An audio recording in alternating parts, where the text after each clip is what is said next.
Hello mga sis! Welcome to Heritage Official Channel!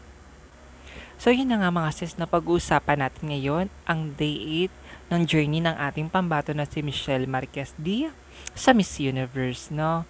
Na kung saan ang unang lang ginawa ay ang pagre-rehearsal at ang pangalawa nila at huli nilang activity ay ang walang iba kundi ang malapit sa puso ng ating pambato na si Michelle Marquez D, which is ang autism advocacy, no? Isa sa mga ginawa ng Miss Universe na maging activity ng mga delegates ngayong edisyon na ito.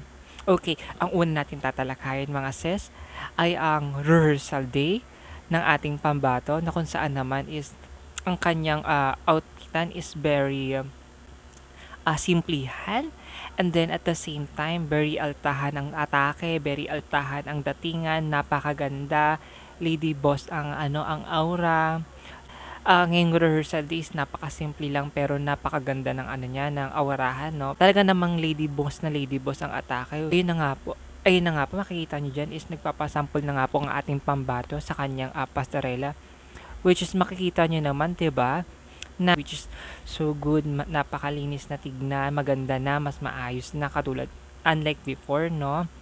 Pero malalaman pa rin natin yun sa prelim, parang ang gaan-gaan niya na maglakad, no? And then at the same time, hindi niya, actually, kayo tayo mga nanonood, especially sa mga bago pa lang sa mga pageant na ganito, hindi niyo talaga masyado mapapansin kasi nga mautak ang ating pambato, no? Mautak si Michelle kasi ang suotan niya talaga is long dress, no? At saka maong. And at the same time is naka-rubber shoes po siya, no, na kung saan naman hindi makikita ang kanyang galawan ng kanyang balakhang, even ang footstep, no, talaga naman hindi mo agad mababasa dahil nga naman nakabaong ang ating pambato, nakamahabang dress, no. Ang pinapakita niya lang is very light lang po na pasample ng kanyang pasarela, no.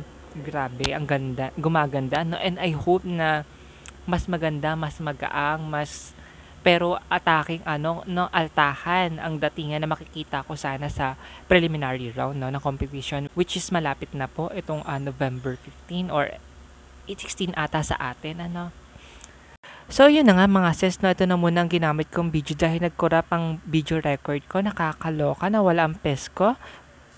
Anyway mga sis, no, ituloy na natin ito. Kita nyo naman masayang-masaya ang ating pambato na si Michelle Marquez D sa katatapos lamang po ng activity nila, which is may kinalaman po sa kanyang advocacy na autism awareness, no. Grabe, no, tuwan-tuwa siya dahil no, pakiramdam niya is pinakinggan, nakita at narinig ang kanyang advocacy ng kataasan or ng Miss Universe organization, na kung saan isinama ito bilang isa sa mga activity po ng mga piling kandidata sa Miss Universe, no. Kaya naman masayang-masayang ating Reyna.